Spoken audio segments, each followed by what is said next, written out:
बिस्मिल्लाहिर्रहमानिर्रहीम।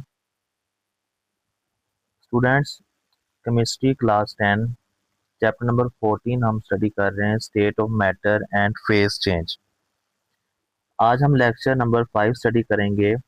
Last lecture के अंदर हमने heating and cooling curve study कर रहे थे, 14.3 टॉपिक। तो उस लेक्चर के अंदर हमने हीटिंग कर्व को स्टडी किया था। हीटिंग कर्व एक अलग टॉपिक है, कूलिंग कर्व एक अलग है। तो सेम ही कर्व सेम ही है, लेकिन हमने अलग अलग बना दी ताकि हमें समझने में आसानी हो। लास्ट लेक्चर के अंदर हमने हीटिंग कर्व देखा था। हीटिंग कर्व का हमने ग्राफ भी एक ड्रॉ किया था मुकम्मल तौर पर। इस लेक्चर के अंदर हम कूलिंग कर्व को देखें। कूलिंग कर्व का ग्राफ भी बिल्कुल सेम है, हीटिंग कर्व जैसा ही है। तो वो हम यहाँ पे ड्रॉ करेंगे, वाई एक्सिस और एक्स एक्सिस। एक्स एक्सिस के ऊपर हम लेंगे इंटरनल एनर्जी,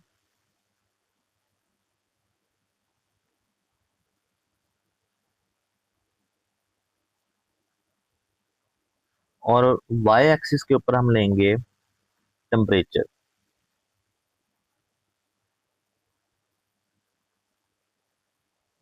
सेंटीग्रेड के अंदर हमने ये देखा था कि ए पॉइंट पे हमारे पास चीज होती है सॉलिड। ए पॉइंट को हम हीट देते हैं, गर्म होता है, वो जाता है बी पॉइंट तक।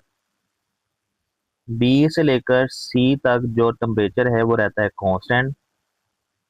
सी से लेकर फिर ई तक, डी तक टेम्परेचर में होता है इजाफा। डी से लेकर ई तक टेम्परेचर फिर रहता है कांस्टेंट, और ई से लेकर आगे एफ तक उसमें हो जाता है इजाफा। ये हमने हीटिंग कर्व ए से लेकर एफ तक। अब इसको हम रिवर्स ऑर्डर में स्टडी करेंगे, एफ से लेकर ए तक। ऊपर से नीचे को स्टडी करेंगे तो चीज होगी ठंडी क्योंकि ऊपर से नीचे टेम्परेचर में क्या हो रहा है, कमी हो रही है।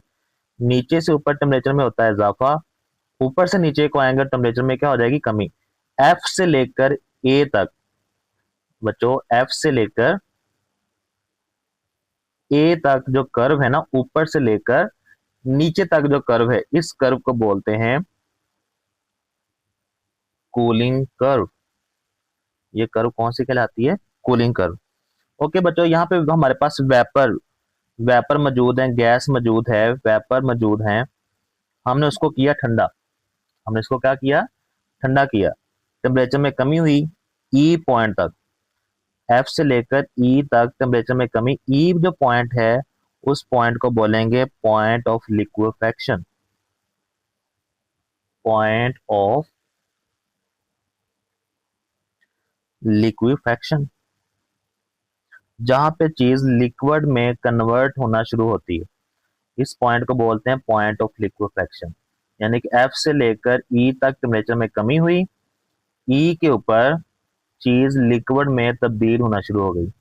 कौन सी चीज, गैस या वेपर, जिसको हम गैस भी बोल सकते हैं या हम उसको वेपर भी बोल सकते हैं।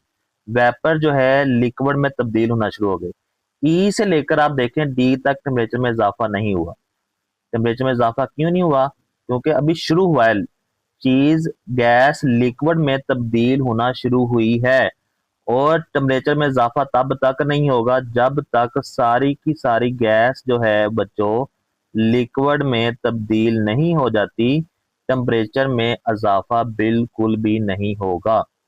देखें डी तक टेम्परेचर में इजाफा नहीं हुआ, डी से लेकर ई तक फिर टेम्परेचर में कमी हो गई। टेम्परेचर में कमी को हम स्टडी करें, एफ से लेकर ई तक टेम्परेचर में कमी हुई, ई से लेकर डी तक टेम्परेचर में कमी नहीं हुई, टेम्परेचर रहा कांस्टेंट। डी से लेकर फिर सी तक टेम्परेचर में कमी होना शुरू होगी। जो सी पॉइंट है, सी पॉइंट को बोलेंगे उस लिक्विड का फ्रीजिंग पॉइंट। सी को हम बोलेंगे उस लिक्विड का फ्रीजिंग पॉइंट, जहां पे चीज फ्रीज होना शुरू होती है।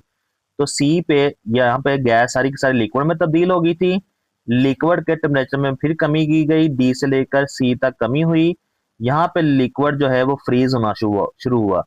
तो देखें सी से लेकर बी तक टेम्परेचर क्या रह गया है, कांस्टेंट।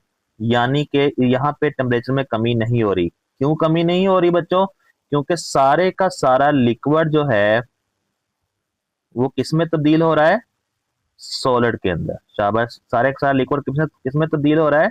सॉलिड के अंदर। जब तक सारे का सारा लिक्विड सॉलिड में तब्दील नहीं हो जाता, टेम्परेचर में कमी नहीं होगी।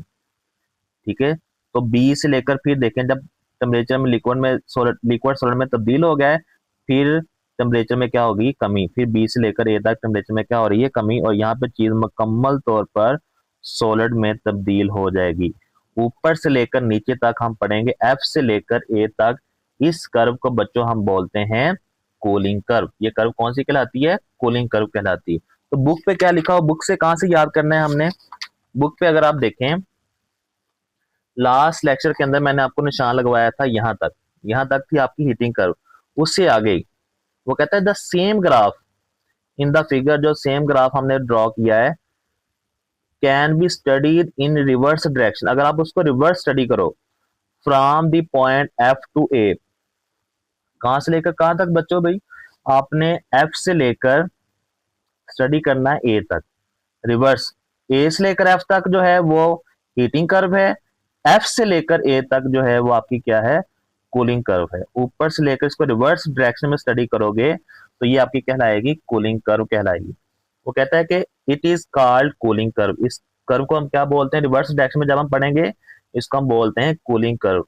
When the gas present at the point F is cooled, जब जो गैस पॉइंट एफ पे मौजूद है, जब उसको हम करते हैं ठंडा, इट्स टेम्परेचर स्टार्ट डिक्रीजिंग, इसका टेम्परेचर कम होना शुरू हो जाता है। ठीक है भाई। Eight the point E it start converting into liquid. Point ई के ऊपर गैस जो है वो लिक्विड में तब्दील होना शुरू हो जाता है, इसको बोलते हैं point of liquefaction.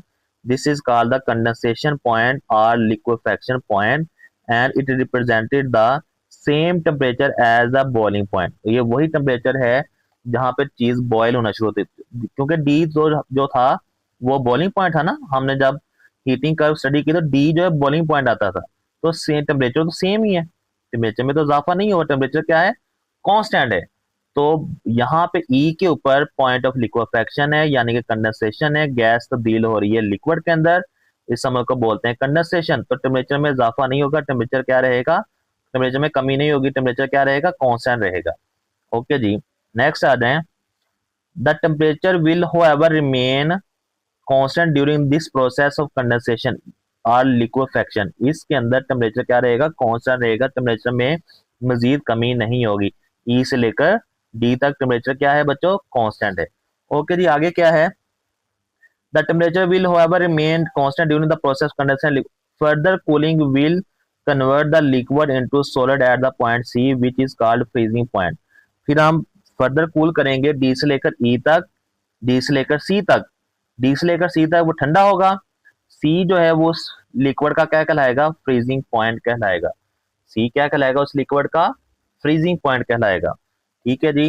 And it represent the same temperature as the melting point. Of course जारी बात है, ये वही टेम्परेचर, क्योंकि यहाँ पे सी से लेकर बी तक टेम्परेचर में कमी या इजाफा नहीं होता, कांस्टेंट रहता है।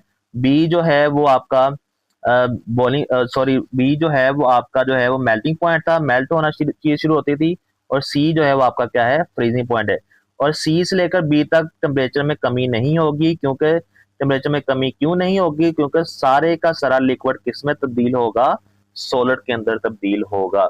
The line C to B show that the process of cooling is converted all the liquid into solid state at constant temperature. यहां तक ये आपकी बनती है cooling curve.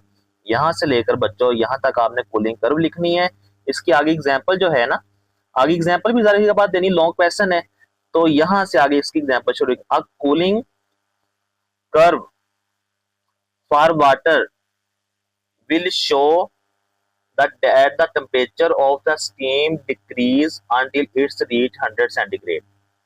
It then remain constant while the steam condense into liquid water. वो कहता है कि स्टीम जो भाप है ना पानी की, वो कांस्टेंट कंडेंस होना शुरू हो जाएगी किसके अंदर? लिक्विड वाटर के अंदर। The temperature decrease again until it's reach 0 centigrade. Finally, it remain constant while the liquid water change to ice. Line B to C and D to E show that here the giving energy is being utilized to change the phase from solid to liquid and from liquid to gas respectively. और यहाँ तक आपकी इसकी example लिखनी है। वो कहता है कि जो लाइन ई से लेकर डी तक है और सी से लेकर बी तक है, यहाँ पे ई से लेकर डी तक जो है बच्चों गैस लिक्विड में तब्दील हो रही है, और जो सी से लेकर बी तक है यहाँ पे लिक्विड किस में तब्दील हो रहा है, सॉलिड के अंदर तब्दील हो रहा है। तो यहाँ पे यहाँ तक आपकी कूलिंग कर्व की एग्जांपल है। कूलिंग कर्व आपने लिखनी यहाँ से लेकर यहाँ तक है, और इसकी जो एग्जांपल है वो नीचे कूलिंग से लेकर लास्ट यहाँ तक आपकी कूलिंग कर्व की जो एग्जांपल है वो आप लोगों ने देनी है। तो यहाँ तक हमारा ये लेक्चर खत्म होता है कूलिंग कर्व का। अगले लेक्चर के अंदर हम इवेपोरेशन और बॉइलिंग के अंदर क्या डिफरेंस है वो स्टडी करेंगे। तब तक अल्लाह हाफिज।